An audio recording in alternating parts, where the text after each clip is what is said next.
مصیبت کے وقت میں ہمارے زندہ ہوتے ہوئے ساتھ نہیں ہوں گے، ہم سوچ سکتے ہیں؟ ہم نہیں سوچ سکتے اس چیز کو. تو اس میں بھی ثابت قدم رہے گا. 83 سال کی عمر تک ان کو اولاد اللہ نے نہیں دی. اولاد کی دعائیں مانگتے رہے، ربی حبلی من الصالحین، دعائیں مانگتے رہے، ربی حبلی من الصالحین. کہتے ہیں وہ فرشتے نازل ہوئے. قرآن میں آتا ہے کہ حضرت ابراہیم علیہ السلام کے پاس آئے انسانوں کی شکل میں. حضرت ابراہیم علیہ السلام، اچھا حضرت ابراہیم علیہ السلام کے زمانے میں ہی حضرت لوط علیہ السلام بھی موجود تھے، لیکن حضرت ابراہیم علیہ السلام کسی اور علاقے میں تھے. لوط علیہ السلام کی جو قوم تھی، اور لوط علیہ السلام وہ کسی اور علاقے میں تھے. اللہ نے فرشتوں کو بھیجا تھا کہ ابراہیم کو خوشخبری دے دو علیہ السلام، اور لوط علیہ السلام کے پاس جو ہے وہ عذاب کی جو ہے وہ سنا دو کہ ان کے اوپر عذاب آنے والا ہے. لوط علیہ السلام کی قوم جو کچھ بھی کر رہی تھی اس کے بدلے میں ان کے اوپر عذاب بھیجنا تھا. تو اللہ نے فرشتے بھیجے، اور وہ فرشتے انسانوں کی شکل کے اندر آئے، اور آ کے انہوں نے ابراہیم علیہ السلام سے ابراہیم علیہ السلام تو سمجھے کہ کوئی مہمان ہے، کوئی راہگیر ہے، مسافر ہے. ابراہیم علیہ السلام نے جلدی جلدی بکرا پورا کٹوایا، کٹوا کے بیوی سے پکوایا، پکوا کے ان کے سامنے پیش کیا. اب جب وہ نہیں کھائے تو ابراہیم علیہ السلام پریشان ہو گئے. ابراہیم علیہ السلام نے پوچھا کہ آپ لوگ کھاتے نہیں ہیں؟ تو انہوں نے کہا کہ آپ کو پریشان ہونے کی ضرورت نہیں ہے، ہم اللہ کے پاس سے بھیجے ہوئے ہیں، ہم جو ہے وہ فرشتے ہیں، آپ کو بشارت دینے آئے تھے، خوشخبری دینے آئے تھے اولاد کے لیے. تو ابراہیم علیہ السلام بہت حیران ہوتے ہیں. ابراہیم علیہ السلام کہتے ہیں میرے پاس کیسے اولاد ہوگی؟ میں تو بوڑھا ہو چکا ہوں اور میری بیوی تو بانجھ ہے. تو ان کو خوشخبری ملتی ہے کہ نہیں، آپ کے پاس اولاد ہونے والی ہے، اور ہم بس آپ کو یہی خوشخبری دینے آئے تھے. اور اس کے بعد اب ہم دوسری قوم کی طرف جا رہے ہیں، لوط علیہ السلام کی قوم کی طرف جا رہے ہیں، ان کو عذاب سنانا ہے. لوط علیہ السلام کے پاس پہنچے تھے. پھر وہ واقعہ آپ کو معلوم نہیں ہوگا کہ لوط علیہ السلام کے پاس جب فرشتے پہنچے تو اور ان کی قوم ساری یہ فرق ہی بھول گئی تھی، مرد مرد کے ساتھ تعلق بنا رہا تھا، عورت عورت کے ساتھ بنا رہی تھی. تو وہ فرشتوں کی طرف جھک کے اور فرشتوں سے اپنا تعلق بنانے گئے. تو لوط علیہ السلام نے ان سے کہا کہ بھائی میری بیٹیاں ہیں، تو میری بیٹیوں کے ساتھ جو ہے وہ اپنا رشتہ بنا لو، ان کو چھوڑ دو، یہ میرے مہمان ہیں. تب انہوں نے فرشتوں نے ان کو بھی بتایا کہ نہیں، ہم تو فرشتے ہیں، آپ کو پریشان ہونے کی ضرورت نہیں، ہم اللہ کی طرف سے آئے ہیں. خیر بہرحال وہ ایک الگ اسٹوری ہے. ابراہیم علیہ السلام کو اللہ نے اولاد دی 83 سال کی عمر کے اندر.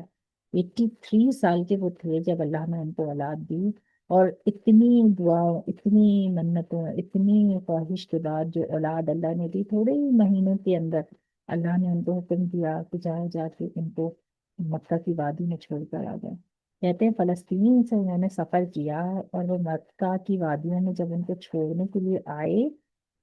تو کہتے ابھی آج کل تو پورا ظاہر ہے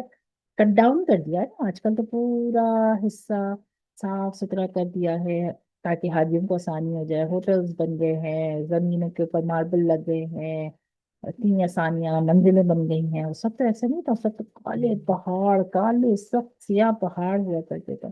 اب وہ اونٹنی پہ بیچ میں بچے کو بٹھا کر، حضرت سارہ کو بٹھا کر، حضرت حاجرہ کو بٹھا کر آئے ہیں وہ وہاں فلسطین سے چل کے مکہ کی اس وادی کے اندر، اور اللہ کے حکم پر. لیکن اللہ نے ان کو یہ بھی ساتھ میں حکم دیا تھا کہ تم نے کچھ کہنا نہیں ہے ان سے، تم نے بس چھوڑنا ہے اور چلے جانا ہے. کتنی سخت آزمائش ہے نا کہ جو اولاد عمر کے اس حصے میں اللہ عطا کرے اور اس کے بعد اللہ کہیں کہ تم نے اس سے کچھ کہنا بھی نہیں ہے اور تم نے بس چھوڑ کے چلے جانا ہے یہاں سے. کہتے ہیں ابراہیم علیہ السلام نے ان کو اتارا، 3 دن کا کھانا پانی ان کے پاس تھا، کالے پہاڑ، اندھیرا، گپ، نہ لائٹ نہ روشنی، کچھ بھی نہیں وہاں پر، اتنے کالے پہاڑ. آپ نے صفا وغیرہ کے پہاڑ تھوڑے تھوڑے سے تو دیکھے ہی ہوں گے، تو سوچیں اب تو کٹ گئے ہیں نا، تو جب وہ اونچے اونچے ہوں گے تو کیسا اس کا حال ہوگا، کیسا اندھیرا ہونے کے بعد وہ سما ہوتا ہوگا کہ جہاں کچھ بھی روشنی نہیں، کچھ بھی نہیں، اندھیرا، ہاتھ کو ہاتھ دکھائی نہیں دیتا ہوگا، ایسا اندھیرا ہو جاتا ہوگا. اور اس جگہ پہ ابراہیم علیہ السلام کو حکم ہو رہا ہے کہ اپنی بیوی اور بچے کو چھوڑ کر چلے جائیں. ابراہیم علیہ السلام جب جہاں اتارتے ہیں ان کو اور چھوڑ کر جا رہے ہوتے ہیں تو ابراہیم علیہ السلام کو خود دل میں ہوتا ہے، پتہ ہے نہ کوئی پیڑ ہے، نہ پودا ہے، نہ پانی ہے، نہ کچھ بھی تو نہیں ہے. 3 دن کا کھانا ہے، 3 دن کے بعد کیا ہوگا ان کے ساتھ. جب وہ جا رہے ہوتے ہیں تو ان کی ان کی جو وائف ہے وہ ان کے پیچھے پیچھے پیچھے پیچھے آواز لگا رہی ہوتی، تم ہم کو یہاں کیسے چھوڑ کے جا رہے ہو، تم کیسے ہمیں یہاں چھوڑ کے جا رہی ہو، ہمیں کیوں چھوڑ کے جا رہے ہو؟ اور ابراہیم علیہ السلام زبان سے کوئی جواب نہیں دے رہے، چلے چلے جا رہے۔ سوچے آپ اپنے اوپر یہ اگر واقعہ رکھیں سچ مچ میں، اور سوچیں کیسا انسان کا دل دہل جائے نا، کہ وہ پوچھ رہی ہیں، سوال کر رہی ہیں، لیکن ان کو یہ ضرور پتا رہتا کہ یہ اللہ کے نبی ہیں، لیکن کیونکہ وہ بچے کو دیکھ رہی ہیں، اپنے آپ کو دیکھ رہی ہیں، اس جگہ کو دیکھ رہی ہیں، تو ان کے ذہن میں اور کچھ آ ہی نہیں رہا کہ ایک ہی تو آسرا ہے، وہ شوہر ہے، اور وہ چلے چلے جا رہا ہے۔ تو ایک مقام پہ جا کے جب وہ پہاڑی پہ چڑھنے لگتے ہیں تو وہ پوچھتی ہیں کیا اللہ نے آپ کو حکم دیا ہے؟ اور صرف وہ گردن ہلا کے ہاں میں جواب دیتے ہیں، اور پھر وہ وہیں رک جاتی ہیں۔ اور پھر اس کے بعد کہتے ہیں جب تک وہ پہاڑوں کے اوپر سے چڑھ کے اوجھل ہو کے چلے نہیں گئے وہاں سے، جب تک وہ ان کو دیکھتی رہتی ہیں۔ اور کہتے ہیں کہ حضرت ابراہیم علیہ السلام کے بارے میں سوچیں کہ کیسا دل ان کا ہوا ہوگا کہ اللہ نے آ، جب وہ چھوڑ کے اپنی بیوی اور بچے کو اس طرح سے اس صحرا کے اندر جا رہے تھے، وہ گرم تپتی ریت کے اوپر، اور کس کس قدموں سے وہ چل کے گئے ہوں گے نا، کس قدموں سے وہ چل کے گئے ہوں گے۔ اور پھر اس کے بعد جب حضرت ہاجرہ واپس آتی ہیں اور آ کر دیکھتی ہیں کہ اب 3 دن کا کھانا پانی ہوتا ہے، کہتے ہیں وہ پہلی رات جب وہ وہاں اکیلی تھی، کوئی آدم نہ آدم زاد، تو جب سورج ڈھلا ہوگا اور سورج ڈھلنے کے بعد جب اندھیرا ہوا ہوگا، تو کبھی کوئی تصور کرے کہ وہ کیسا وقت ہوگا، کیسی آزمائش اللہ نے دی ہوگی، ایک چھوٹا سا معصوم بچہ، اور اس کو لے کے وہ اس بڑے بڑے پہاڑوں کے بیچ میں اکیلی جاؤں، تو پتہ ہے کہ نہ کوئی کوئی نہ پانی کا نہ کھانے کا نہ سایہ نہیں، اتنی دھوپ گرمی میں کچھ بھی نہیں، اور وہاں پہ ان کو وہ رات پوری انہوں نے کیسے گزاری ہوگی، کتنی بڑی آزمائش ہے اگر سوچا جائے، اور ان کی زندگیوں سے کمپیئر کیا جائے، ہماری زندگیاں کتنی آسان ہے نا۔ اور کہتے ہیں کہ 3 دن کا کھانا پانی جب ختم ہوا، اور جب انہوں نے دیکھا کہ اب کھانا پانی نہیں ہے، پانی کچھ نہیں ہے بچے کے لیے، تب وہ دوڑی ہیں صفا سے مروہ اور مروہ سے صفا، 60 چکر جو انہوں نے لگائے ہیں، اور اس 60 چکر میں وہ ایک کونے پہ جاتی ہیں، اس پہاڑ کے اوپر چڑھتی ہیں، دیکھتی ہیں شاید مجھے کوئی نہ، ان کو پتا ہے یہ بات کہ ان کو کوئی نظر نہیں آئے گا، لیکن پھر بھی کسی آس میں وہ اس کونے تک جائیں، دیکھیں شاید کوئی قافلہ جا رہا ہو، شاید کوئی نظر آ جائے، شاید کسی کے ساتھ کوئی جو ہے نا وہ راہ گزر مجھے نظر آتا ہے، پھر اس پہاڑ پھر اس پہاڑ۔ کہتے ہیں جب وہ بیچ میں بھاگتی تھی نا، وہ جو لائٹیں لگائی ہیں وہ انہی کے لیے ہیں کہ جس کے اندر وہ بھاگ رہی ہوتی تھی، اور کیوں بھاگتی تھی؟ کیونکہ وہ اتنی دور ہو چکی ہوتی تھی کہ ان کو اپنی آنکھوں سے اپنا بچہ نظر نہیں آ رہا ہوتا تھا، تو جب بچہ نظر نہیں آتا تھا نا تو پھر وہ بھاگتی تھی کہ اس وقت تک بھاگتی تھی جب تک ان کو اپنا بچہ نظر آنے لگے، اور پھر وہ رک جاتی تھی۔ تو یہ جو گرین لائٹس جو آپ کو نظر آتی ہے نا حج کے وہاں پر لگی ہوئی، یہ وہی حصہ ہے جہاں پہ حضرت حاجرہ بھاگتی تھیں اور ان سے وہ بچہ نظر نہیں آتا تھا، اور جب بچہ نظر نہیں آتا تھا تو وہ بھاگتی تھی، اور جیسے ہی نظر آنے لگتا تھا تو پھر وہ رک جاتی، اور اسی طریقے سے وہ چکر پہ چکر لگا رہی ہیں، اور پھر ایک وقت آیا کہ وہ کسی کونے میں جا کے بیٹھ گئی، اور کونے میں جا کے بیٹھ کسی کسی کسی دور حصے میں بیٹھ گئی، کیونکہ ان کو پتا ہے کہ اب ان کے پاس نہ پانی ہے نہ کھانا ہے، بچے نے بھی مر جانا ہے، تھوڑی دیر بعد انہوں نے بھی مر جانا ہے،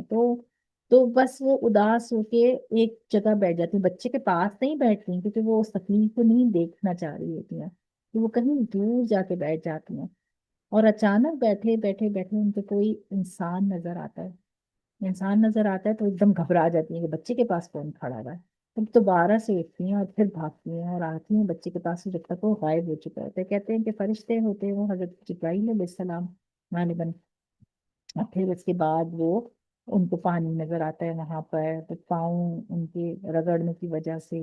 اور پھر پانی جب نکلتا ہے پھر وہ زم زم زم زم کہتی ہیں کہ رک جاؤ رک جاؤ، کہتے ہیں اگر حضرت حاجہ اس وقت زم زم زم زم نہ کہتی ہیں تو پانی کا ایک سیلاب آ جاتا،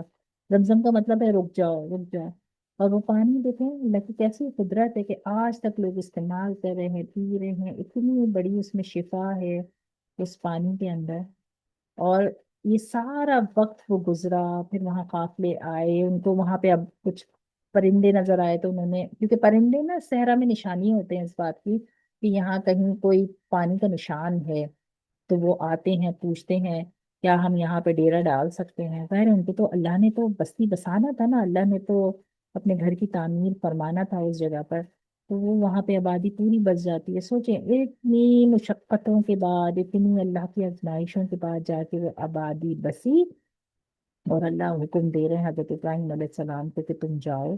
اور جا کر تم جو ہے وہ دوبارہ سے حضرت اسماعیل علیہ السلام کو جو قربانی کا اللہ نے حکم دیا۔ اچھا کہتے ہیں کہ ایک دفعہ بیچ میں حضرت ابراہیم علیہ السلام آئے بھی تھے ان سے ملنے کے لیے، اور لیکن اللہ نے ان کو حکم نہیں دیا تھا کہ وہ اپنی اونٹنی سے نیچے اتریں، تو وہ آئے تھے ملنے کے لیے اور انہوں نے ملاقات کی اپنے بیوی بچے سے، لیکن ان کو اترنے کی اجازت نہیں تھی۔ جب ان کی بیگم نے ان سے پوچھا کہ آپ اترے، تو انہوں نے کہا کہ نہیں، اللہ کی طرف سے اجازت نہیں ہے۔ تو بس جس طرح سے وہ آئے تھے، تھوڑی دیر ملاقات کی تھی، اسی طرح سے چلے گئے۔ تو کتنی بڑی یہ بھی آزمائش ہے نا، آپ نہ بچے کو گود لے سکے، نہ پیار کر سکے، صرف آپ کو ان کو ایک دیکھنے کی اجازت ملی، پھر آپ دوبارہ لوٹ گئے۔ اور پھر دوسری دفعہ جب آپ کو حکم ہوا تو اپنے بچے کے ذبح کرنے کا حکم ہوا۔ میں جب ابھی عمرے پہ گئی تھی نا، تو اتفاق سے جس عربی کے ساتھ ہمارا وہ جو زیارتوں کا سلسلہ تھا، اس میں وہ مینا اور مزدلفہ، مسجد نمرہ جو سال میں ایک دفعہ ہی کھلتی ہے حج کے دنوں میں، اور وہاں خطبہ ہوتا ہے، وہ اس نے زیارت کروائی تھی۔ پھر ساتھ میں جو حضرت ابراہیم علیہ السلام کی اس جگہ پر لے کر گیا جہاں پہ انہوں نے حضرت اسماعیل علیہ السلام کو لٹایا تھا ذبح کرنے کے لیے، وہاں پہ اب یہ کتبہ لگا ہوا ہے، اور اس کتبے کے اوپر جو ہے وہ لکھا ہوا ہے کہ کچھ کچھ عربی میں انہوں نے وہاں پہ لکھ کے لگایا ہوا ہے۔ تو اس نے ہم کو بتایا کہ یہ تھے وہ مقام جہاں پہ ابراہیم علیہ السلام لے کر آئے تھے اسماعیل علیہ السلام کو ذبح کرنے کے لیے۔ یقین کریں رونگٹے کھڑے ہو جاتے ہیں انسان کی ان سب جگہوں کو دیکھنے کے بعد۔ اور ابراہیم علیہ السلام لوٹ رہے ہیں تو کس قدموں سے وہ آئے ہوں گے فلسطین سے دوبارہ چل کر مکہ کی ان وادیوں میں، کہ اس بچے کو جس کو 83 سال کی عمر میں انہوں نے مانگا تھا، اور اب وہ 90 سال کے تھے، اپنے خود عمر کے اس حصے کے اندر تھے جس میں انسان کو سہارے کی ضرورت ہوتی ہے، اور اللہ اتنی بڑی آزمائش ان سے مانگ رہے ہیں 90 سال کی عمر میں۔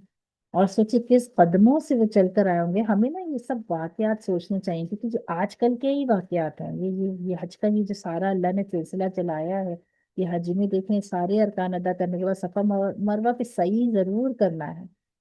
صحیح ضرور کرنا ہے انسان کو۔ کیوں؟ کیونکہ حضرت حاجرہ، حضرت اسماعیل علیہ السلام کی یہ سب یادوں کی چیزیں ہیں کہ کیسی کیسی قربانیاں اللہ نے ان سے لیں، اور وہ اس کے اندر پورے پورے اترے۔ اور جیسے کہ حضرت محمد صلی اللہ علیہ وسلم کے پاس جب لوگ آئے اور وہ ٹیک لگا کے بیٹھے ہوئے تھے خانہ کعبہ سے، اور ان سے کہا گیا کہ ہم پہ اتنا ظلم کیا جا رہا ہے، ہمیں کیوں ہجرت کی اجازت نہیں مل رہی؟ تو نبی صلی اللہ علیہ وسلم نے کیا فرمایا تھا کہ کیا بغیر آزمائش کے جنت پا جاؤ گے؟ کیا جنت کو اتنی آسان اور سستی چیز سمجھا ہوا ہے کہ کوئی مسلمان اس کے بغیر کسی آزمائش سے گزرے ہوئے پا لے گا؟ بہت آزمائشوں سے گزرنا پڑتا ہے۔ تو ہم اگر ان ساری چیزوں سے اپنی زندگیوں کو کمپیئر کریں نا، تو ہماری زندگی میں کوئی ایسی مشقت نہیں ہے۔ ہمیں اپنی نمازیں، اپنے قرآن، اپنی عبادتیں، سارے کاموں کو کرتے کے سنبھالنا، یہ کوئی اتنی مشقت نہیں ہے جو ابراہیم علیہ السلام کے زمانے کی تھی، جو نبی صلی اللہ علیہ وسلم کے زمانے میں لوگوں کے اوپر آئی کہ کملیوں آریوں کو اندر ایسے ڈال کے گوشت اور بوٹی کو الگ کر دیا جاتا تھا، رکھ کے سر پہ آری مار کے سر کے 2 ٹکڑے کر دیے جاتے تھے، جسم کو ایسے کھینچا جاتا تھا ہاتھوں اور پاؤں کو کہ ہاتھ اور پاؤں ٹوٹ کے علیحدہ ہو جاتے تھے جسم سے۔ اور جب وہ اس تکلیف سے گزر رہے تھے تب انہوں نے نبی صلی اللہ علیہ وسلم کے پاس آ کے کہا تھا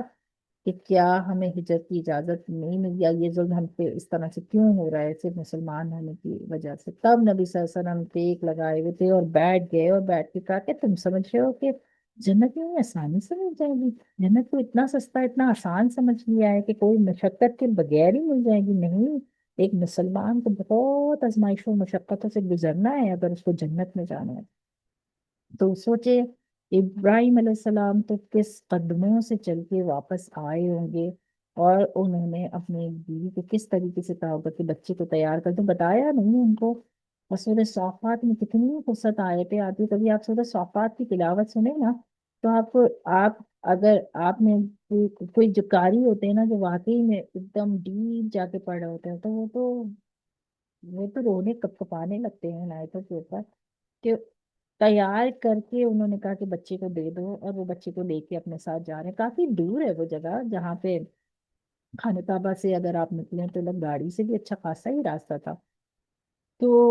لے کے جا رہے ہیں اس جگہ پر جہاں پہ ان کو قربان کرنا ہے، اور راستے میں بتا رہے ہیں اپنے بچے کو، 7 سال کا بچہ، 83 سال کی عمر میں کہتے ہیں پیدا ہوئے تھے، اور 90 سال کے ہی تھے، تو کتنی عمر رہی ہوگی، 60 سال۔